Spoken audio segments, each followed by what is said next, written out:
बुनियादी अमेंडमेंट्स वो हैं जो अपोजिशन इसमें करना चाह रही थी। टोटल 38 शिकायत नैब की, उसमें से 34 इन्होंने अमेंडमेंट्स पेश किए हैं। सारा मकसद ब्लैकमेल करने का है और ये समझ रहे थे इनको एनआरओ दे देंगे। इसमें हुकूमत ने अपने आप को एनआरओ जारी किया है। ये एक्सटेंशन ना सिर्फ ये कि गैर आईनी है बल्कि गैर कानूनी है। अगर ऐसा कुछ हुआ तो किसी भी कोर्ट ऑफ लॉ में वो स्टैंड नहीं करेगी बल्कि स्ट्राइक डाउन होगी।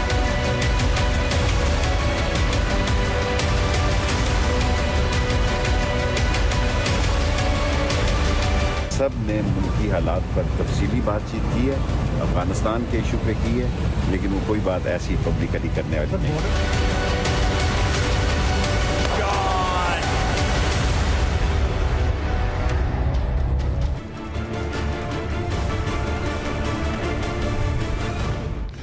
चेयरमैन नैब की तैनाती का मामला हो या इलेक्ट्रॉनिक वोटिंग मशीन, हुकूमत और अपोजिशन एक पेज पर नजर नहीं आते।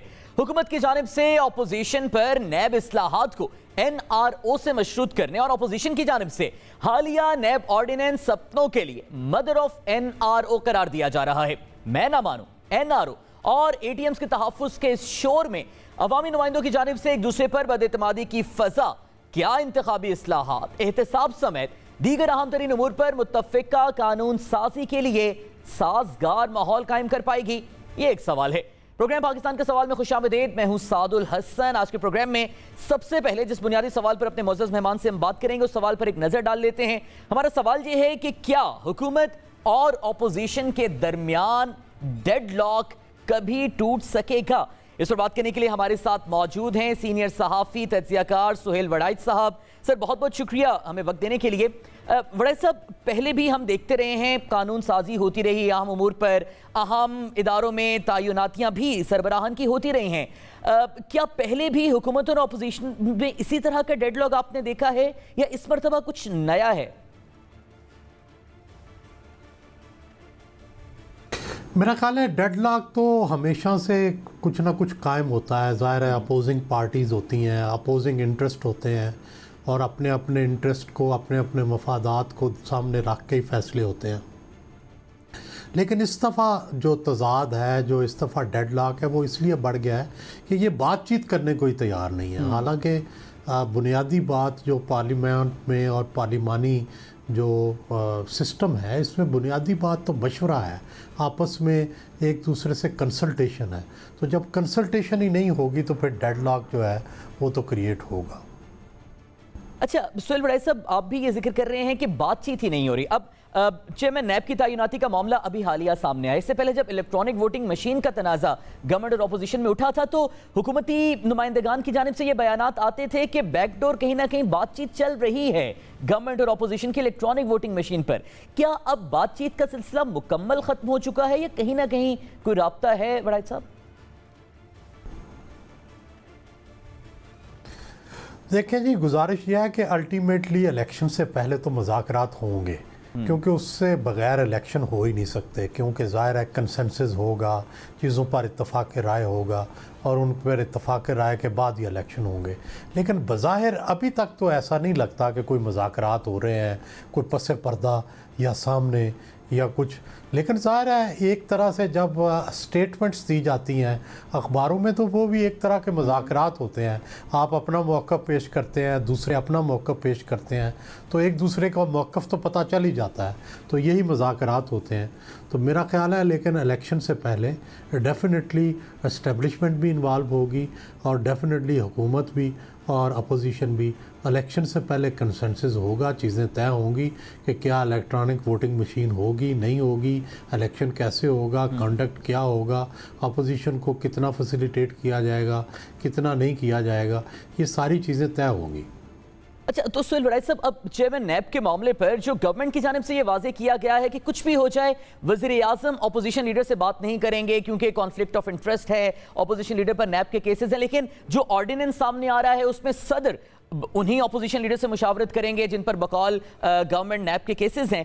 तो क्या ये हुकूमत का आपको उसूली मौक़िफ़ नज़र आता है शफाफियत का, या फिर ये अना की जंग लग रही है आपको वज़ीर आज़म की?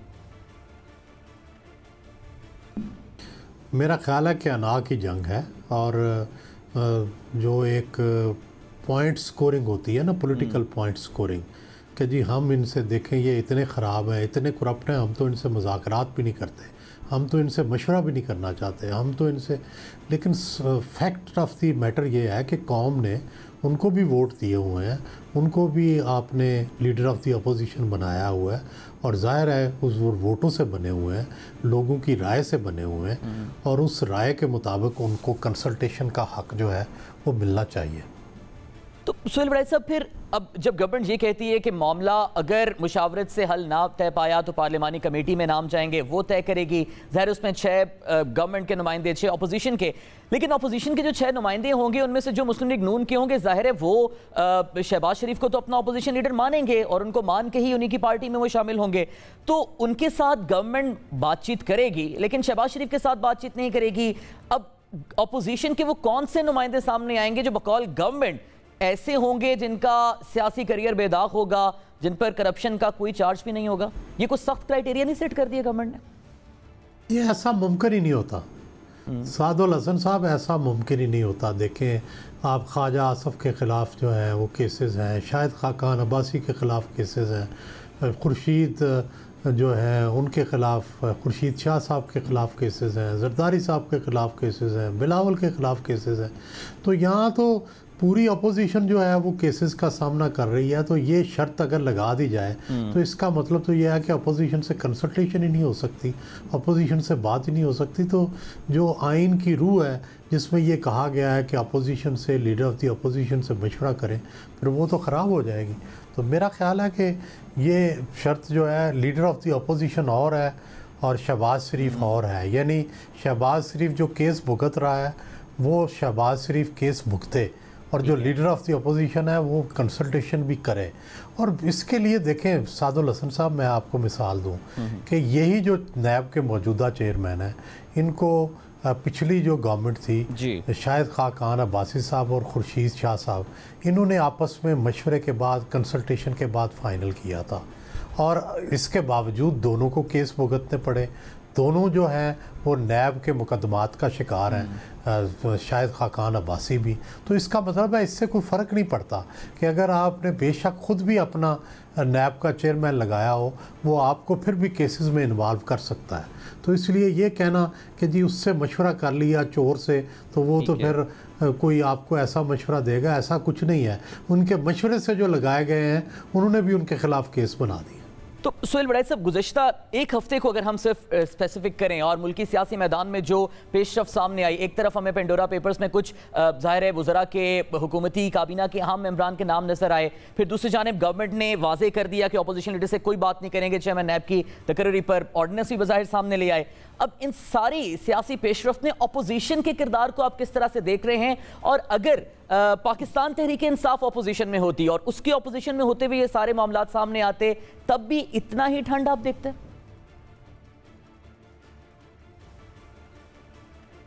मेरा ख्याल है कि अपोजिशन तहरीक इंसाफ ज़्यादा बेहतर करती रही है। जितनी ठंडी अपोजिशन नून लीग कर रही है या जितनी ठंडी अपोजिशन पीपल्स पार्टी कर रही है, तहरीक इंसाफ ने इससे कहीं बेहतर अपोजिशन की। और वो लेकिन वो ज़्यादातर ज़िद और अना और सख्ती पर मबनी थी। ये बहरहाल बाज़ चीज़ों पे मान भी जाते हैं, बाज़ जगह अना ख़त्म भी कर देते हैं। तो ये पॉजिटिव भी एक चीज़ है, लेकिन बुनियादी बात है कि जब तक इनकी कंसल्टेशन नहीं होगी, पार्लिमानी प्रोसीडिंग्स नहीं होंगी, जब तक लेजिस्लेशन नहीं होगी, जब तक आपस में बैठ के बातचीत नहीं करेंगे, उस वक्त तक मुल्क का निज़ाम जो है वो आगे नहीं चल सकता। तो फिर इस ठंडी अपोजिशन का अपोजिशन को क्या नुकसान होगा? क्योंकि जो इतलात बाज़ाहिर सामने आती है, ज़ाहिर है आप बेहतर तौर पर हमें बता भी सकेंगे कि मुस्लिम लीग नून के अंदर अगर हम बिलफर्ज बात करें, कुछ धड़े ऐसे हैं जो कि मुज़ाहमत चाहते हैं, कुछ धड़े ऐसे हैं जो कि ज़ाहिर है मुफाहमत के साथ हैं। तो अगर अपोजिशन इस तरह से ही ठंडा सियासी माहौल रखे हुए है, उस तरह से अपोजिशन नहीं कर रही, तो इसका अपोजिशन को खुद कितना नुकसान होगा?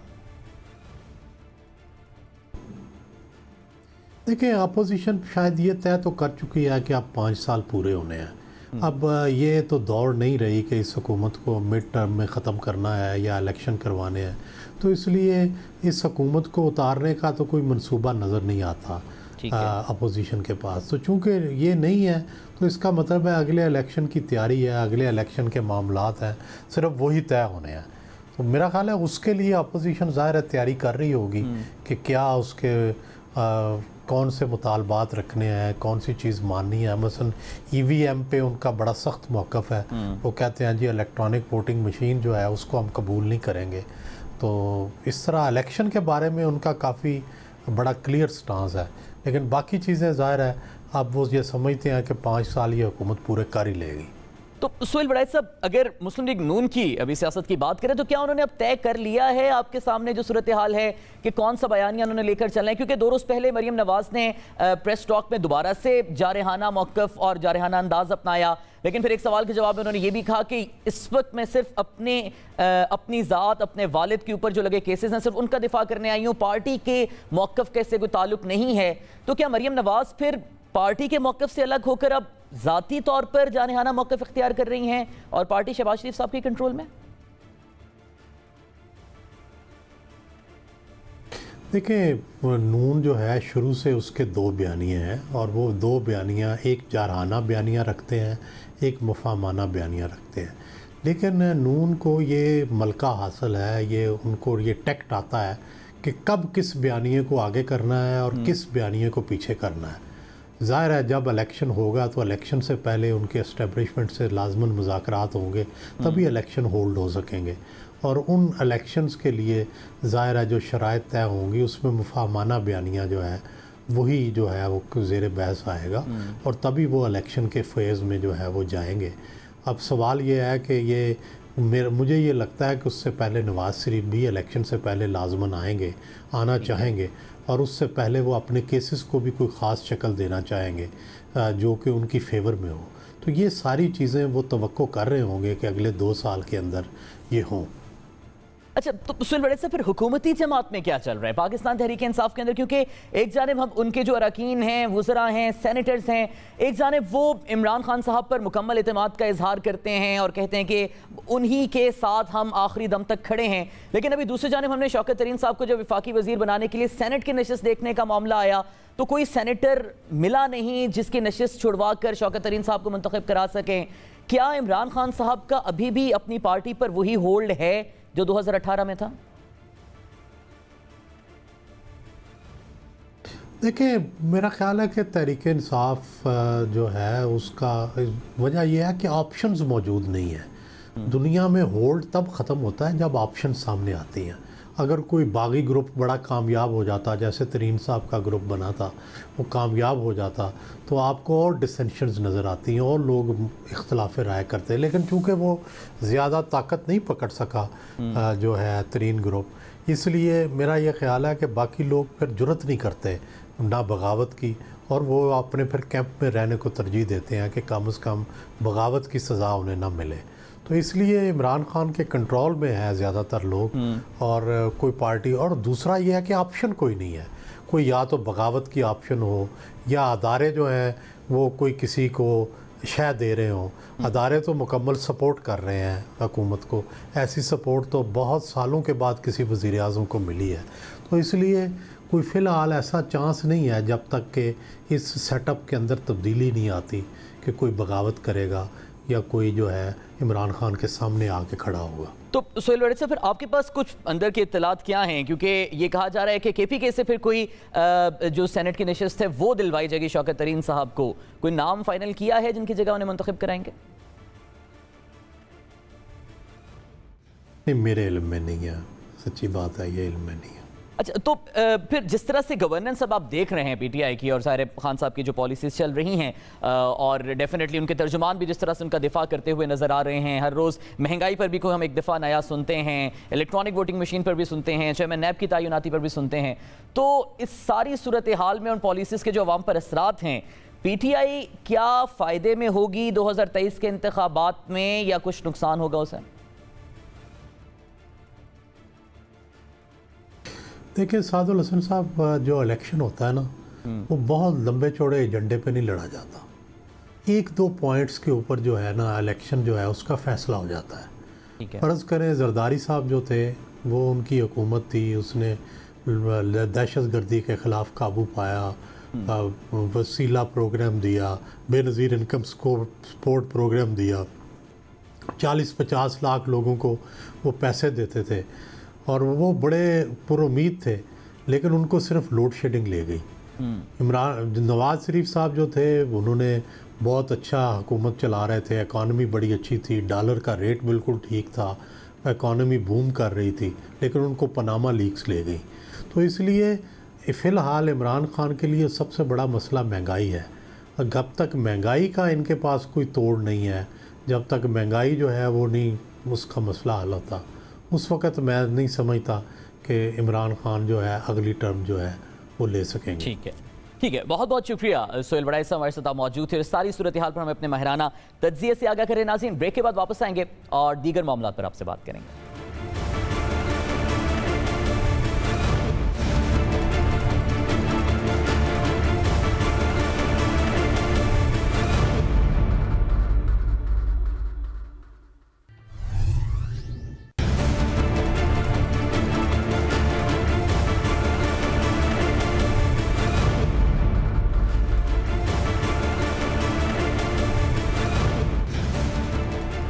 Welcome back to the show नाज़रीन। अफगानिस्तान में हर लम्हा सिक्योरिटी के बढ़ते खदशात, खित्ते में मजबूरी सूरत हाल समेत अमरीका पाकिस्तान ताल्लुकात, चीन की सरमायाकारी और भारत के जाली प्रोपेगेंडा समेत दीगर अहम उमूर पर आज वज़ीर-ए-आज़म पाकिस्तान की ज़ेर-ए-सदारत कौमी सलामती कमेटी के इजलास का इनेकाद किया गया।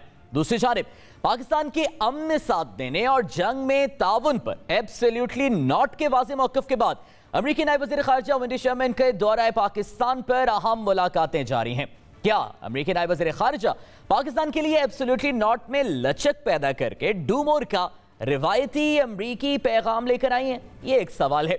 ब्रेक के बाद प्रोग्राम के सेगमेंट में जिस हम सवाल पर अपने मुअज़्ज़ज़ मेहमान से बात करेंगे, उन सवालों पर नजर डाल लेते हैं। हमारा पहला सवाल ये होगा कि वज़ीर-ए-आज़म की ज़ेर सदारत कौमी सलामती कमेटी का इजलास मौजूदा हालात में पाकिस्तान को दाखिली और खारिजी खतरात क्या? जबकि दूसरा सवाल जिस पर इस सेगमेंट में बात करेंगे वो है कि नायब अमरीकी वज़ीर ख़ारिजा वेंडी शर्मैन का दौरा पाकिस्तान, क्या वेंडी शर्मैन का दौरा पाकिस्तान और अमरीका के दरमियान दूरियां कम कर सकेगा?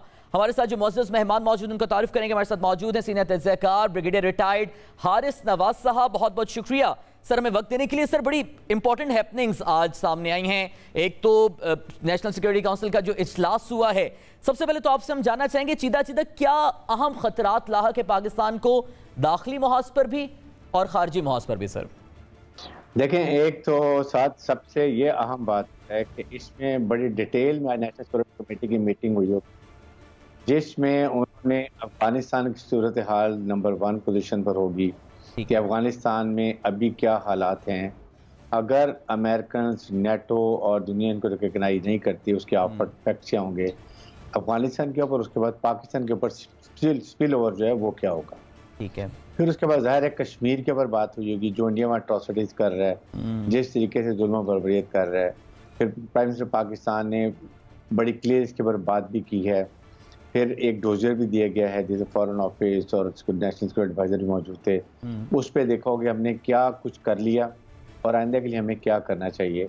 आई एम श्योर कि इसके ऊपर FATF की बात भी की होगी और साथ ही साथ अंदरूनी जो प्रॉब्लम है पाकिस्तान में, दुश्मन का जो नैरेटिव है कि किसी तरीके से पाकिस्तान की मुसल्लह अफवाज और अवाम में जो एतमाद है उसको किस तरह दूर किया जाए, उसमें दरार कैसे डाली जाए और फौज को कमज़ोर किया जाए, पाकिस्तान को खुदा न खास्ता नुकसान पहुँचाया जाए। बलूचिस्तान के इशूज़ के इसके अफगानिस्तान के प्रॉब्लम के बाद अब बलूचिस्तान में और फिर हमारा CPEC, सेंट्रल एशिया कंट्री से कनेक्टिविटी, आई थिंक सारे अहम इशूज़ के ऊपर डिस्कशन हुई होगी और कोई ना कोई लायबल बना लिया गया होगा जिसको अब इसके बाद इसको प्रॉपर तरीके से इसको इम्प्लीमेंट किया जाए। अच्छा ब्रिगेडियर साहब, अफगानिस्तान की सारी सूरत हाल को देखते हुए पाकिस्तान ने ये वाज़ेह मौक़िफ़ कर दिया अमेरिका को कि अब हम अमन में साथ दे सकते हैं, लेकिन जंग में किसी भी सूरत पाकिस्तान की ना सरजमीन इस्तेमाल होगी ना पाकिस्तान साथ देगा। अब आज अमरीकी नायब वज़ीर ख़ारिजा का दौरा है पाकिस्तान, क्या पैगाम लेकर आई होंगी, क्या समझते हैं अब अपने तज्ज़िये में? क्या वो पाकिस्तान को कन्विंस करना चाहेंगी डू मोर के लिए या फिर कोई और अमेरिकन पॉलिसीज़ होंगी जिस पर बातचीत करने के लिए वो आई हैं? जाहिर है वो पूरा कोशिश करेंगी। एक तो पाकिस्तान को ये मजबूर करेंगी कि पाकिस्तान अफगान तालिबान को अभी जल्दी में रिकग्नाइज ना करे। ठीक है, जब तक वहाँ पर वो political inclusive ethnic balance government ही बना लेते। इवन वो कहेंगे चाइना को भी इस तरीके से पाकिस्तान अपना मैसेज इनकी तरफ से दे साथ ही जो 22 सेनेटर्स ने एक बिल मूव किया उसके बारे में वजाहतें ज़रूर देंगी कि वो बिल क्यों है, उसकी क्या वजूहत हैं, वो पाकिस्तान से क्या एक्सपेक्ट करते हैं इस मामले के अंदर, अफगानिस्तान की सिचुएशन के अंदर कि कैसे करें, और आइंदा के लिए ISS और अलकायदा अगर अफगानिस्तान में होते हैं उनको पाकिस्तान से किस किस्म की मदद चाहिए होगी। लेकिन आई एम श्योर के जो पाकिस्तान के प्राइम मिनिस्टर ने पहले कह दिया कि हम एब्सोल्यूट कोई उनको जो है फौजी सपोर्ट नहीं देंगे, उनके साथ लड़ाई में शराकत नहीं होंगे, हम पीस में उनकी मदद करेंगे, तो पाकिस्तान इस स्टैंड पे आई एम श्योर के कायम रहेगा।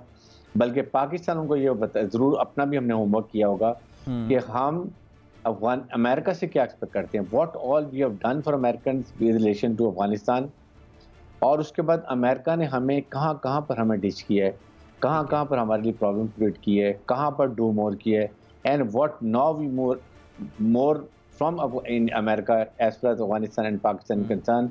आपको भी सैंक्शन की बात कर रहे हैं, हमने अफगान तालिबान को आपके साथ दोहा में बिठाया, फिर आपको मुआहदा कराया, इंटर अफगान डायलॉग करवाए, इवैक्यूएशन में मदद की, हर लिहाज से हमने मदद की, and what we have got return. ना आपने कश्मीर में मसला हमारा हल किया, ऊपर से हम सैंक्शन की बात कर रहे हैं, एंड देन पाकिस्तान से कि हमारे पास क्या ऑप्शन है, at least we must give them feeler कि अदर ब्लॉक्स जो इमर्ज हो रहे हैं इस रीजन के अंदर, then what we have got the option. I think overall बड़े अच्छी तरीके से, क्योंकि इस वक्त फौज ने भी अपना इनपुट दिया होगा, फॉरेन ऑफिस ने भी किया होगा, और प्राइम मिनिस्टर पाकिस्तान ने अपनी भी की होगी। फॉरेन ऑफिस की जो आप बात करें उनके इनपुट की, पाकिस्तान की इन कोशिशों को तो यकीनन तस्लीम किया गया है। जनरल मार्क मिली ने भी सेनेट में जब बयान दिया तो उन्होंने भी दोहा मुज़ाकरात ने भी और ओवरऑल पाकिस्तान के ताउन को सराहा है, लेकिन उसके बाद फिर पाकिस्तानी एयर स्पेस के इस्तेमाल की रिक्वेस्ट पर फॉरेन मिनिस्टर ने यह कहा कि काबीना हतमी फैसला करेगी इस बारे में। क्या आप समझते हैं कि फॉरेन मिनिस्टर का ये बयान हमारे एब्सोल्युटली नॉट को रिविजिट करने के मुतरादिफ है, या एब्सोल्युटली नॉट वहीं पर है और काबीना को रेफर करने का मतलब यही है कि इनकार है पाकिस्तान की जानिब से? देखें, इस वक्त जो प्राइम मिनिस्टर पाकिस्तान ने स्टांस लिया है, he will never change it.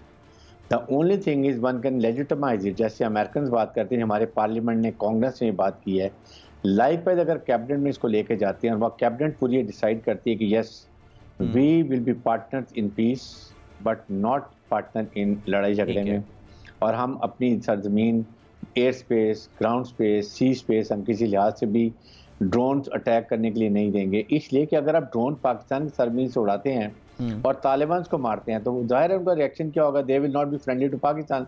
वो कहेंगे पाकिस्तान ने फिर हमारे से ज्यादती करनी शुरू कर दी है। सो आई थिंक ये कैबिनेट का डिसीजन आएगा, पूरी कैबिनेट का जी, कि दे हैव सेड कि जी हम अपनी सरजमीन किसी को अपने खिलाफ इस्तेमाल नहीं करने दे सकते। नंबर 2, हम पीस में अभी भी जो भी अमेरिकन के कंसर्न है हम तालिबान से बात कर सकते हैं, बट एज फार एज यहाँ पर कुछ स्पेस देनी, ड्रोन की जगह देनी, एयर बेस देना, एब्सोल्युटली नॉट। ये बड़ा क्लियर पैगाम होगा। और इस वक्त मुझे बड़ी खुशी है कि first time Pakistan has started behaving as a sovereign nuclear state, और ये एक बड़ी अच्छी बात है। यही हमारा आइंदा अगली स्टांस होना चाहिए। तो ब्रिगेडियर साहब, इस सारी सूरत हाल के दौरान फिर जो प्राइम मिनिस्टर ने कलदम तहरीक तालिबान पाकिस्तान के कुछ गिरोहों से बातचीत की बात की, और गवर्नमेंट ने यह भी स्टांस इख्तियार किया कि जो गिरोह आइन को मान लेते हैं और अपनी गलतियां तस्लीम करके माफ़ी के तलबगार हैं, उनसे बातचीत हो सकती है, माफ़ किया जा सकता है। क्या ये अहम इशू भी आज के इस इंपॉर्टेंट तरीन इजलास में डिस्कस हुआ होगा ब्रिगेडियर साहब? नेशनल सिक्योरिटी कमेटी में ज़रूर डिस्कस हुआ होगा। देखिए, वजह यह है कि अफगान तालिबान ने कहा कि जी हम अपनी सरजमीन किसी को किसी के खिलाफ इस्तेमाल नहीं करने देंगे। आई एम श्योर कि दिस वार्निंग स्टैंड्स फॉर तहरीक तालिबान पाकिस्तान, और उनके जो दूसरे साथ एक और ग्रुप्स हैं उनको भी मैसेज मिल गया होगा जी आप यहाँ से चले जाएं, पाकिस्तान के खिलाफ आप कोई चीज़ यहाँ से इस्तेमाल नहीं कर सकते। और इंडिया के कॉन्टैक्ट्स वहाँ ख़त्म हो गया। मीन्स के वहाँ पर तालिबान इस वक्त ना उनको कोई वेपन एमुनिशन और देगा, ना उनको कोई फंडिंग देगा, ना उनको कोई तनख्वाहें देगा। So they don't know where to go. ना ईरान की तरफ जा सकते हैं, अल्टीमेटली वो पाकिस्तान की तरफ आएंगे। हमारी मुसल्लह अफवाज तैयार बैठी हुई हैं। सो इसलिए हमें ये समझने की ज़रूरत है, इस वक्त पाकिस्तान बहुत स्ट्रॉन्ग विकेट पर है, तहरीक तालिबान कमज़ोर विकेट पर हैं। This is the right time to negotiate. But Pakistan ने बड़ी क्लियर बात की है कि हम उस वक्त आपसे मुज़ाकरात करेंगे जब ये कहें कि आप आम हथियार डाल देंगे। नंबर 2, आप पाकिस्तान के आइन और कानून को मानेंगे। नंबर 3, जिन लोगों ने हिनेस क्राइम्स किए हैं, लाइक APS के बच्चों को शहीद किया है, इस तरह के लोगों को हम माफ़ नहीं करेंगे, उनके खिलाफ कानूनी कार्रवाई होगी। बाकी लोगों को अगर वो हमारे मुताबिक चलते हैं हम उनको आम माफ़ी कर देंगे। तो अगर ये बातें वो तस्लीम करते हैं फिर पाकिस्तान मुज़ाकरात करेगा, फाइनल भी करेगा। Otherwise then they know now they are 6 से 8 हज़ार लोग हैं। पाकिस्तान मुस्तल्ला फौज is well equipped, well trained, battle hardened. तो ब्रिगेडियर साहब, अब चूंकि कलदम टीटीपी के धड़े हैं, ऑब्वियसली कुछ गिरोह ऐसे हैं जो पाकिस्तान से बातचीत के लिए तैयार भी हैं, हथियार डालने के लिए तैयार भी, लेकिन ऑब्वियसली नेचुरली कुछ गिरोह ऐसे भी हैं जो अभी भी शिद्दत पसंदी पर और दहशतगर्दी पर उतरे हुए हैं। ठीक है, उनकी तादाद भी कम हो सकती है, लेकिन उनकी जानिब से क्या आप समझते हैं कि जब दूसरे गिरोह पाकिस्तान हुकूमत से बातचीत कर रहे हैं तो जो बागी गिरोह हैं कलदम टीटीपी के, उनकी जानिब से क्या खतरे बढ़ने के रिस्क हैं और उनको पाकिस्तान दुश्मन ताकतों की जानिब से मजीद कितने इस्तेमाल होने के चांसेस हैं? देखिए, वो उनको उम्मीद जरूर होगी, इंडियंस हैं, स्पॉयलर्स हैं जो बैठे हुए हैं, वो जरूर उनको इनकरेज करेंगे कि नहीं हम आपको हुंडी की तरह पैसे भेजेंगे, फलां तरीके करेंगे, आपको लैडोनी करेंगे। बट द पॉइंट इज, अगर उसमें 50% भी धड़े पाकिस्तान मुलाकात करते हैं हमारी टर्म्स के ऊपर, पाकिस्तान की शराइत के ऊपर, तो उससे वो दूसरे ग्रुप जो डिस्करेज होंगे, दे विल बी वो बिल्कुल अलहदा हो जाएंगे। फिर उनको और उनका कलाकुमा करना, उनको मारना पाकिस्तानी मुस्तल्ला फौज के लिए बहुत आसान होगा। सो जितने लोग आते हैं हमारी टर्म तो और हमारी मर्जी थे, यस, बट डेफिनेटली जिन्होंने बहुत सख्त जराइम किए हैं उनको कानून के मुताबिक सजा मिलनी चाहिए। आई एम श्योर कि यह हुकूमत पाकिस्तान इस मामले में उनसे मुज़ाकरात करेगी। ठीक है, बहुत बहुत शुक्रिया। ब्रिगेडियर रिटायर्ड हारिस नवाज साहब हमारे साथ आप मौजूद थे। नाज़रीन, ब्रेक से वापस आएंगे और कुछ और मामलों पर आपसे बात करेंगे।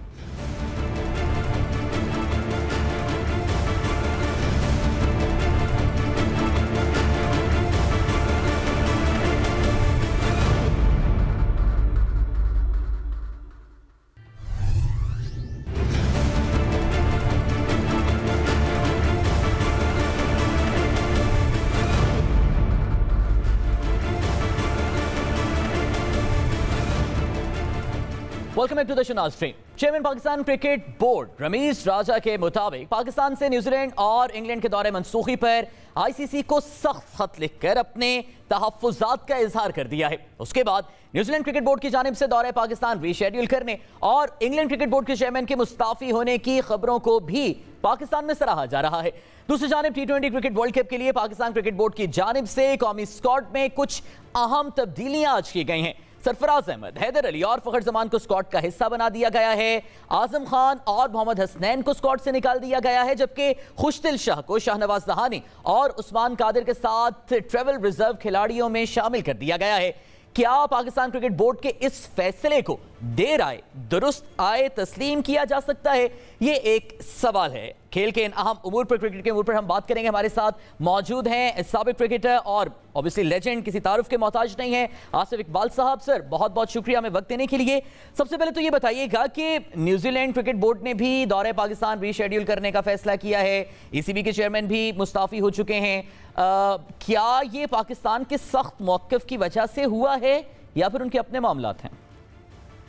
नहीं, देखें, जहाँ तक न्यूजीलैंड क्रिकेट बोर्ड का ताल्लुक है, उस पर न्यूजीलैंड क्रिकेट बोर्ड जो अपनी टीम को वापस बुला लिया था, ये इनकी बस की बात नहीं थी। इनको हुकूमत ने एडवाइस किया था, ठीक है, न्यूजीलैंड गवर्नमेंट ने एडवाइस किया था कि उनको जो सिक्योरिटी तहफ़्फ़ुज़ात है जो उनको उनकी एजेंसीज ने बताया था, उसके तहत उन्होंने बिल्कुल राइटली, कोई भी मुल्क होता तो उनको अगर इस तरह के तहफ़्फ़ुज़ात हो तो अपने खिलाड़ियों को जो गए हुए हैं उस जगह पर जहाँ उनको बताया जा रहा है कि देयर इज सिक्योरिटी रिस्क, तो वापस बुला लियो, बिल्कुल बहक थे। And I don't think New Zealand cricket board को हमें इसका कसूरवार ठहराना चाहिए, ये उनका डिसीजन नहीं था। पर आया बात ये जो आप कह रहे थे कि वो रीशेड्यूल करना चाह रहे हैं, एक सेंसिबल बात है। देखिए, इट्स नॉट बिकॉज कि आप पाकिस्तान बोर्ड ने कोई बड़ा सख्त वो किया, रवैया अख्तियार किया तो इसलिए करें, नहीं। ये एक तहजीब याफ्ता मुल्क की एक प्रॉपर थिंकिंग है जिसमें वो कह रहे हैं कि बिल्कुल पाकिस्तान का जो हमने कमिटमेंट किया था वो वक्त हमें बताया गया कि नहीं कर सकते हम बिकॉज ऑफ सिक्योरिटी रिस्क, तो हम उसको रीशेड्यूल करेंगे। ठीक है, अगर ये बात सच है तो, एंड राइटली सो। जहाँ तक इंग्लैंड का ताल्लुक है, बिल्कुल ठीक ये बात है कि दैट इंग्लैंड क्रिकेट बोर्ड के चेयरमैन को रिजाइन करना पड़ा। इसलिए करना पड़ा कि दैट उन्होंने जो रीजनिंग दी थी, अनलाइक न्यूजीलैंड, इन्होंने जो रीजनिंग दी थी वो मतलब मजे का खैज रीजनिंग दी थी।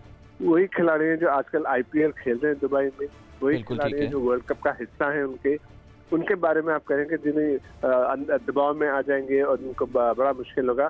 4 दिन के लिए वो आ रहे थे, एक जगह खेल रहे थे, एक ही जगह ठहर रहे थे, तो आई डोंट थिंक वो किसी ने भी सराहा उस बात को, including their own farmer cricketers जो जर्नलिस्ट बने हुए हैं या कमेंटेटर्स बने हुए हैं आजकल, उन्होंने भी बड़ा इसको क्रिटिसाइज किया। एंड ये अकाउंटेबिलिटी की बात है। ठीक है, ईसीबी ने जो चेयरमैन ने जो रिजाइन किया वो इतने ऑनरेबल इंसान हैं कि उन्होंने रियलाइज किया कि ये मेरा जो मैंने डिसीजन दिया ये मैंने हो सकता है गलत किया है एंड इट्स नॉट गुड, इसलिए उन्होंने इखलाकी बुनियादों पे उन्होंने इस्तीफा दे दिया। बिल्कुल इखलाकी बुनियाद पे किया and I think absolutely right. बिल्कुल ठीक है। अच्छा आसिफ साहब, अगर हम पाकिस्तान क्रिकेट बोर्ड की पॉलिसी लाइंस के हवाले से आपसे कुछ बात करें, रमीज राजा ने गुज़श्ता रोज बयान दिया, काफ़ी खैर उनके बयान हैं जिन पे बात हो सकती है। सबसे पहले तो ये बताइएगा कि जो वो ये तस्लीम कर रहे हैं कि हमारी चूंकि क्रिकेट इकॉनमी अच्छी नहीं है और आईसीसी का सबसे बड़ा स्पॉन्सर ये जो फंडिंग कर रहा है वो भारत है, और भारत अगर अपनी फंडिंग रोक दे तो पाकिस्तान में क्रिकेट बैठ जाएगी, ये चेयरमैन पीसीबी का ये बयान क्या उनके इस ऑफिस को जेब देता है? क्या वो अपनी कमजोरी और हार को तस्लीम कर रहे हैं? नहीं, देखें, I'll address this issue about Pakistan को जेब देता है या नहीं, तो मैं बाद में आपको बताता हूँ जेब देता है नहीं। सबसे पहली बात है कि ये बात जो उन्होंने कही है, अगर उन्होंने कही, मैंने खुद से तो सुना नहीं है, बट अगर उन्होंने कहा है तो बिल्कुल गलत बयानी से गलत बयानी इस्तेमाल किए, बिल्कुल गलत बयान। इंडियन क्रिकेट बोर्ड किसी और या कोई भी दुनिया का क्रिकेट बोर्ड जो है वो आईसीसी को फंड नहीं करता, ये गलत तासुर दिया जा रहा है। आईसीसी जो उनके फुल मेंबर्स हैं उनको और उनके एसोसिएट मेंबर्स हैं और उनके जो दूसरे मेंबर्स हैं उन सबको आईसीसी फंड करता है। आईसीसी ने 8 साल के लिए अपने वर्ल्ड कप राइट्स, जिसमें T20 है, जिसमें चैंपियंस ट्रॉफी है, जिसमें और जो उनके इवेंट्स हैं, उन्होंने अपने राइट्स, टीवी राइट्स और जो उनके स्पॉन्सरशिप राइट्स हैं वो सेल किए थे, something like I think nearly $1.8 billion के। ठीक है। आउट ऑफ दैट मनी वो भारत को, कुछ ऐसे पहले एक बड़ा शोर मचा था कि भारत, इंग्लैंड और ऑस्ट्रेलिया ने मिलकर एक ग्रुप बना लिया है जिसके बिना पर they are going to get more money than the rest of the board, rest of the country. उसमें बड़ा शोर मचा, लेकिन बेस्ड ऑन दैट, क्योंकि भारत हर एक को जो तासुर दिया जा रहा है कि भारत अब इतना पावरफुल हो गया है कि वो आईसीसी को रन कर रहा है, ये बिल्कुल एक गलत तासुर है। आईसीसी फंड करता है सब कुछ, जिसमें भारत को देते हैं I think something like exact figures मेरे पास है नहीं, लेकिन एनुअली जो देते हैं आई थिंक सबसे ज्यादा भारत को हिस्सा मिलता है। ठीक है। इस तरह आई थिंक सेकंड इंग्लैंड को मिलता है, थर्ड ऑस्ट्रेलिया, फिर पाकिस्तान, इंडिया, सॉरी पाकिस्तान और जो दूसरे फुल मेंबर्स हैं उनको मिलता है। Something like it's a huge amount, कोई छोटा अमाउंट नहीं है। आई थिंक तकरीबन कोई 16 या 18 या 20 मिलियन डॉलर इनको मिलते हैं एनुअली, तो एक छोटा अमाउंट नहीं है। ठीक है। ये बात जो तासुर दिया गया कि बिकॉज भारत की इकोनॉमी नॉट क्रिकेट बोर्ड की, भारत की इकोनॉमी इतनी बड़ी है कि वो जो है क्रिकेट बोर्ड के थ्रू आईसीसी रन कर रहा है, ये बिल्कुल गलत बयान है, बिल्कुल गलत बयान है। बिकॉज अगर आप ये समझते हैं, first of all let's look at it in another way. IPL जो है वो बीसीसीआई का प्रोडक्ट है, उसकी जितनी आमदनी होती है वो बीसीसीआई को मिलती है। ठीक है। और वो जो आमदनी है वो खर्च करते हैं अपने जो सबको पता है कि दुनिया में आईपीएल सबसे नंबर 1 क्या करना चाहिए, प्राइवेट फ्रेंचाइज इवेंट होता है जिसमें खिलाड़ियों के साथ साथ दूसरों का भी बहुत अच्छी तरह से उनको पेमेंट्स मिलते हैं। And that is the richest, BCCI is the richest cricket board. लेकिन just because they are the richest cricket board that doesn't mean कि वो आईसीसी को फंड करते, नहीं, आईसीसी को कोई फंड नहीं करता। आईसीसी फंड करती है इन सब बोर्ड्स को, लेकिन अगर कोई जैसा पीएसएल है पाकिस्तान में, ऑस्ट्रेलिया में बिग बैश है, इस तरह के जो प्राइवेट फ्रेंचाइजेस हैं उनकी जो आमदनी होती है वो आमदनी आप आईसीसी को नहीं देते, कोई हिस्सा नहीं देते। ठीक है। ये और ये जो आपकी आमदनी होती है आपकी अपनी आमदनी है, लेकिन जो आईसीसी के इवेंट्स होते हैं दुनिया भर में उसकी जो आमदनी होती है वो आईसीसी का पैकेज जो है, जो मैंने आपको थोड़ी देर पहले बताया था, जो उन्होंने 8 साल के लिए जो अपने टेलीविजन राइट, स्पॉन्सरशिप राइट सब जो बेचा है, उसका जो है एक एक पोर्शन जो है हर मुल्क को देते हैं, जिससे उस मुल्क की कंट्री, उस मुल्क की क्रिकेट रन होती है। ठीक है। ये जो तासुर था कि that BCCI is running the ICC, I think वो मेरे ख्याल से, आई कुड बी रॉन्ग, मेरे ख्याल से गलत वो है।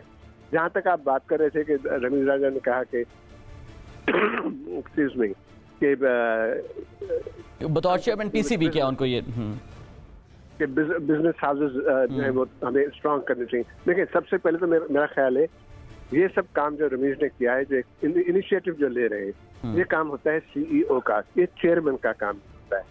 Chairman of the cricket board जो होता है वो उसके पास लोग आते हैं मीटिंग्स के लिए, वो खुद से नहीं जाता लोगों से मिलने के लिए। बट चले ये यंग है, एंथुजियास्टिक है, he wants to do something totally different. जो सीईओ का काम है वो भी खुद ही कर रहे हैं। आई थिंक सीईओ की भी शायद पोस्ट खत्म कर दिए, इट्स नो लॉन्गर कोई सीईओ है पीसीबी का, वो खुद ही शायद वो रोल प्ले कर रहे हैं। तो हो सकता है he is combining all that. Very good, अगर वो इनिशिएटिव ले रहे हैं, लेट्स होप एंड प्रे कि वो इनिशिएटिव काम है। लेकिन ये इस तरह से कहना कि बिजनेस हाउसेस अगर हमें सपोर्ट करें तो हमारी क्रिकेट बेहतर होगी, या हम क्रिकेट अच्छी खेलेंगे तो सारी दुनिया से लोग आएंगे। क्रिकेट खेलने का जहाँ तक का ताल्लुक है वो बिजनेस हाउसेस से कोई नहीं है, वो सिर्फ क्रिकेट बोर्ड की जो सिलेक्शन कमेटी है और क्रिकेट बोर्ड की जो क्या कहते हैं कोचिंग स्टाफ जो है, ये इनकी बस की बात है। तो और आपकी जो टीम है वो बेस्ड होती है on the talent that you have. बिल्कुल ठीक आप कह रहे हैं आसिफ साहब। फिर क्या इस तरह की जो स्टेटमेंट्स हैं कि आईसीसी एक पॉलिटिकल बॉडी है और हमें आईसीसी पर अपनी डिपेंडेंस कम करनी चाहिए, क्या ये आईसीसी से डायरेक्ट कन्फ्रंटेशन है फिर पीसीबी की और ये ठीक रहेगी?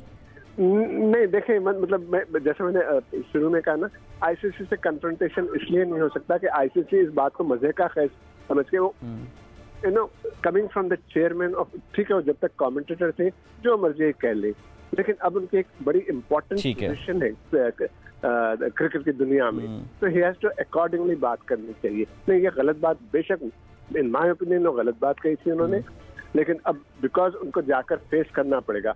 आई mean I can't see, to be very honest, आप ये कह रहे हैं, एक दुनिया को मैसेज दे रहे हैं कि that Indians must be laughing but they must be feeling very proud of themselves कि वाह, हमें तो इस नजर से देखा जाता है कि हम इतने बड़े हो गए कि हम क्रिकेट वर्ल्ड को चला, और इन्फ्लुएंस बहुत ज्यादा हो गया। ठीक है, टोटली गलत बात है, टोटली गलत। दूसरी बात आपने की थी, ये टॉपिक खत्म होने के बाद आपने कहा था कि वर्ल्ड कप की टीम में चेंजेस आए। जी, इस पे आपसे बात करनी है। बिल्कुल जी, अगेन इन माय ओपिनियन जिस तरह से की गया वो बिल्कुल गलत है। एक सिलेक्शन कमेटी आपने बनाई थी और उस सिलेक्शन कमेटी ने एक टीम को सिलेक्ट किया था, ठीक है, तो उस सिलेक्शन कमेटी का काम है कि सबसे पहले तो सिलेक्शन कमेटी को आप अगर ये चेंजेस करने थे तो आप कहते कि उस सिलेक्शन कमेटी को हमने टोटली डिसबैंड कर दिया है और जो पूरी टीम जो सिलेक्ट हुई उसको हम पूरा डिसबैंड करें। नई सिलेक्शन गलती तस्लीम करें कि पहले सिलेक्शन ठीक नहीं हुई थी, अब हम ठीक सिलेक्शन कर रहे हैं। तो आप सिलेक्शन कमेटी को आप पूरा डिसबैंड करके नई सिलेक्शन कमेटी बनाते और उनको कहते कि अब आप टीम सेलेक्ट करें नहीं, और उसको फिर बोर्ड अप्रूव करे। ये गलत बात है कि आप एक सिलेक्टेड टीम को उसमें से 2-4 आई डोंट नो एग्जैक्टली कितने खिलाड़ियों को उन्होंने बदला है, वो बदल दिया है आपने, और अब वो मैसेज क्या गया उन खिलाड़ियों के लिए कि वो क्या सिफारिशी थे, क्या दे वर नॉट गुड इनफ, और उनको आपने सिलेक्ट कर लिया था, इसलिए हम उन्हें निकाल रहे हैं। और आप किसको चैलेंज कर रहे हैं? उस सिलेक्शन कमेटी को कर रहे हैं जो अभी तक है, कि उन्होंने सिलेक्शन कमेटी डिसबैंड कर दी है? ये मेरे पास इल्म नहीं है इस बात का, तो आई कांट। तो ये आर्गुमेंट फिर बाय किया जा सकता है कि जो नाम तब्दील किए हैं, क्योंकि सिलेक्शन नेशनल टी20 कप से पहले हो चुकी थी, अब टी20 कप के दरमियान हमने देखा कि प्लेयर्स कुछ अच्छा परफॉर्म कर रहे हैं, तो इसलिए हम अपने डिसीजन को रिविजिट किया। क्या ये आर्गुमेंट बाय किया जा सकता है आसिफ साहब? देखिए, सबसे पहले तो ना national cricket event is a different thing and international cricket event is a different thing. बहुत सारे ऐसे खिलाड़ी हमारे जमाने में थे, हमारे साथ भी खेले में, जो डोमेस्टिक क्रिकेट में दे हैड अमेजिंग परफॉर्मेंसेस, लेकिन इंटरनेशनल उसमें वो फ्रीज हो जाते थे, दे कुडंट परफॉर्म। लेकिन सबसे अहम बात वो ये है कि अगर आप एक टीम जो ऑलरेडी सिलेक्टेड है उसमें अगर आप रद्दो अमल कर रहे हैं या चेंजेस ला रहे हैं, किसने किया है? हमें पता है कि ये किसने किया है? ये सिलेक्शन कमेटी ने किया है, वही सिलेक्शन कमेटी जिससे पहले जो दूसरी टीम सिलेक्ट की थी, या सिर्फ चेयरमैन ने किया है? ये चेंजेस किसने लाए हैं? Has anybody given any statement? आपको मालूम है, मुझे तो नहीं पता किसने बदला है। इंडिविजुअल डिसीजन तो नहीं होना चाहिए कि मैं चूंकि समझता हूँ कि टीम ठीक से सिलेक्ट नहीं है, इसको मैं चेंज कर रहा हूँ। वो काम होना चाहिए एक सिलेक्टेड बॉडी का, और सिलेक्टेड बॉडी थी आपकी सिलेक्शन कमेटी। और अगर वो सिलेक्शन कमेटी से नहीं करवाया आपने, तो फिर पहले सिलेक्शन कमेटी को आपको चाहिए था कि खत्म करते, कहते कि ये सिलेक्शन कमेटी एक्सेप्टेबल नहीं है, नई सिलेक्शन कमेटी हम बना रहे हैं, और उसको कहेंगे कि वर्ल्ड कप के लिए टीम नहीं सिलेक्ट करे। ये सब चीजें देखें, I mean this is something एक रैशनल होना चाहिए किसी चीज का। ठीक है। अच्छा आसिफ साहब जरा हमारे साथ ही हमें यहाँ पर ज्वाइन किया है क्रिकेट तज्जियाकार मिर्जा इकबाल बेग साहब ने। बहुत बहुत शुक्रिया बेग साहब वक्त देने के लिए। सर ये जो नाम सामने आ गए हैं नेशनल T20 स्क्वाड के लिए जो वर्ल्ड कप के लिए सिलेक्ट किए हैं, तब्दीलियाँ सरफराज अहमद की भी दुआएं कबूल हो गई हैं, हैदर अली भी आ गए हैं, फ़खर जमान भी आ गए हैं, क्या बना, क्यों ये तब्दीलियाँ अचानक हो गई और कैसे देख रहे हैं आप इन तब्दीलियों को? देखें, साथ ही इन तब्दीलियों का ऐलान, मैं आसिफ भाई को सुन रहा था, आसिफ भाई को भी अस्सलाम वालेकुम। इन तब्दीलियों का ऐलान जो है वो कौमी सिलेक्शन कमेटी के चेयरमैन जो जिनको हम लैपटॉप चीफ सिलेक्टर कहते हैं मोहम्मद वसीम, उन्होंने किया है। तो इसका मतलब है शुरू में जब वो बड़े बुलंदो बांग दावे कर रहे थे, जब 6 सितंबर को उन्होंने टीम का ऐलान किया था तो वो ये कह रहे थे हमें पावर हिटर्स की जरूरत है, पावर हिटर्स की जरूरत है। तो कहाँ चले गए वो दोनों पावर हिटर्स, आजम खान और खुशदिल शाह? इसका मतलब है या तो उन्होंने पहले गलत टीम सेलेक्ट की थी या अब गलती की है। और पहले जस्टिफाई कर रहे थे सिलेक्शन को, बाकायदा आर्गुमेंट्स थे वो। जी हाँ, पहले उसको डिफेंड कर रहे थे और मैं खुद हैरान हुआ कि वो कहते हैं जी पावर हिटर की जरूरत है, और प्रेस कॉन्फ्रेंस में भी मीडिया को वो घुमा फिरा रहे थे कि बड़ी जबरदस्त स्क्वाड है, यंगस्टर्स है। फिर अचानक क्या हो गया? इसका मतलब है या तो उन पर प्रेशर आया है क्योंकि नौकरी उन्हें अपनी बचानी है, साथ लाखों रुपए माहाना तनख्वाह दे रहे हैं। पाकिस्तान क्रिकेट बोर्ड में 3 विकेटें गिर चुकी हैं, वकार यूनुस, मिसबाउल हक और वसीम खान की, और अब 4थी विकेट बाबर हामिद की गिरने वाली है। या तो उन्हें सैक किया जाएगा या वो रिजाइन कर देंगे जो डायरेक्टर कमर्शियल है। तो मोहम्मद वसीम भी उसी लिस्ट में आते हैं। इनके बाद नदीम खान का नंबर है। रमीज राजा ने जो 13 सितंबर के बाद से बहुत तेजी के साथ तब्दीलियां जो है पाकिस्तान क्रिकेट में रूनुमा हो रही हैं, और एज कम्पेयर टू एहसान मानी रमीज राजा बहुत ज्यादा मुतारिक चेयरमैन साबित हो रहे हैं। लेकिन अभी हम उन पर इसलिए क्रिटिसाइज उनको नहीं कर सकते कि अभी तो हनीमून पीरियड है, अभी भी आए हैं, इक़दामात करेंगे जब इनके नतीजे सामने आएंगे। वो तो ठीक है, वक्त के साथ साथ ऑब्वियसली उनकी पॉलिसी से नतीजे आएंगे। मिर्जा इकबाल साहब अगर ये जो तब्दीलियों की हम बात करें, अब एक और सवाल ये भी उठ रहा है कि मिडिल ऑर्डर में हम शायद शोएब मलिक की कमी को फील करें, कुछ क्रिकेट फैंस शायद ये भी ओपिनियन रखते हैं। तो ये जो 3 नाम आए हैं, हैदर अली, सरफराज और फ़खर जमान, क्या आपके नजदीक पीसीबी का ये फैसला देर आए पर दुरुस्त आए है? बिल्कुल, मेरे ख्याल में चूंकि हैदर अली इनफॉर्म था साथ, और इसके अलावा फ़खर जमान को एक तजुर्बाकार, क्योंकि इनके पास ओपनर जो है वो तो दोनों मेकशिफ्ट ओपनर है ना, बाबर आजम और उनके अलावा मोहम्मद रिजवान, तो इनके पास कोई स्पेशलिस्ट ओपनर नहीं था। तो एक तो उन्होंने फ़खर जमान को ये सोच कर लिया, जब वसीम ने प्रेस कॉन्फ्रेंस की थी तो उन्होंने कहा था कि अगर हमारे खुदा न खास्ता कोई ओपनर अनफिट हो गया तो हम शोएब मकसूद को खिला देंगे। तो शोएब मकसूद की कमर में तकलीफ है, MRI स्कैन हुआ है, वो कंडीशन हो गया उनके, ठीक है, मेडिकल रिपोर्ट उनकी नहीं आएगी उस वक्त तक वो क्लियर नहीं होंगे। लगता यही है शोएब मलिक दुनिया का तीसरा बैट्समैन है T20 मैचेस में जिसने 11,000 रन किए, और पहला एशियाई। वेस्ट इंडीज के 2 प्लेयर्स हैं, क्रिस गेल और कैरोन पोलार्ड, वो ये 11,000 से ज्यादा रन बना चुके हैं। सरासर ज्यादती है शोएब मलिक के साथ। फुल्ली फिट था, रन स्कोर कर रहा था। 1999 से इंटरनेशनल क्रिकेट खेल रहा है, 14 अक्टूबर 1999 से, अब उसे 22 साल हो जाएंगे। आखिरी T20 खेलना चाहता था, तजुर्बे की जरूरत थी, लेकिन उन्होंने उसको नजरअंदाज किया। लगता है कोई लॉबी जो थी वो मुखालफत कर रही थी शोएब मलिक की, वरना शोएब मलिक का चांस बनता था। ठीक है, इसी पर बेग साहब आसिफ इकबाल साहब से इनका तजिया जानना चाहेंगे। आसिफ साहब, आप क्या समझते हैं, एक एक्सपीरियंस्ड बैट्समैन जो कि मिडिल ऑर्डर में ऑब्वियसली बहुत ज्यादा जरूरी होता है, उसको जब नेशनल T20 स्क्वाड के लिए 11th आवर पे तब्दीलियां की तो उसको शामिल नहीं किया, क्या कोई बेहतर लॉजिक होगी पीसीबी के पास, या करना चाहिए था कंसीडर उन्हें? Before I address this question, एक बात मैं वेरी क्लियर कर दूं, हम जो बातें कर रहे हैं ये क्रिटिसिज्म नहीं है, ये हमारे, बिल्कुल ठीक है, बिल्कुल ठीक, मैं अपना व्यू दे रहा हूँ, हो सकता है मैं गलत जो भी बातें मैंने की है, लेकिन that's my view and that's how I look at it. बिल्कुल ठीक है। और अभी जो इकबाल बात कर रहे थे, बिल्कुल ठीक बात कर रहे हैं कि आप एक सिलेक्शन कमेटी को रखे हैं और वो सिलेक्शन कमेटी अनाउंस करती है एक टीम को जिसमें बड़ी तारीफें करते हैं जिनको ऑलरेडी सेलेक्ट करें, लेकिन उसके बाद बोर्ड के टॉप ऑर्डर चेंज होता है और वही सिलेक्शन कमेटी के चेयरमैन अपनी ही बात को बदल देते हैं बाय सेइंग कि हमें जरूरत है पावर हिटर्स की या जो भी है। इंडिविजुअल खिलाड़ियों का मैं इसलिए बात नहीं करूंगा because I am not really following domestic cricket, तो आई कांट कमेंट के सही है या गलत है। लेकिन जो नाम एक ले रहे थे शोएब मलिक का, वो तो I mean it is mind boggling कि अगर आप ये चेंजेस करने ही वाले थे तो उसका नाम कैसे नहीं आया, उसका तो सिर्फ फहरिस्त रहना चाहिए था। एनीवे, ये तो खिलाड़ियों की बात रही है। थोड़ा सा मैं हट के ये बात करना चाह रहा था कि सिलेक्शन कमेटी उनका काम ही ये होता है कि अगर टीम हारे या जीते, they are responsible, they are accountable, they have to answer it. अगर वो सिलेक्शन कमेटी जो पहले टीम बनाई थी, वो खुद से तो उन्होंने रात में सोए, सुबह उठकर उनको ख्याल आया कि नहीं हमने गलत बनाई थी, उसको चेंज करना है, बिल्कुल नहीं। उनसे कहा गया होगा, उनको बताया गया होगा कि चेंजेस आने हैं, उस बेसिस पे उन्होंने किया है। तो अगर उन्हें इतनी मॉरल करेज होती उस सिलेक्शन कमेटी में कि अगर वो कहते कि जी नहीं हमने तो ये डिसीजन लिए थे बेस्ड ऑन आर क्या करना चाहिए फॉरसाइट, तो हम वो चेंज नहीं करना चाहते, उन्होंने नहीं किया। और अब वेदर और नॉट ये जस्टिफाइड होगा या नहीं, ये तो आप खाली इवेंट के बाद ही बात करें। बिल्कुल ठीक है, वर्ल्ड कप के बाद ही। बिल्कुल ठीक है। अच्छा, and we wish them well.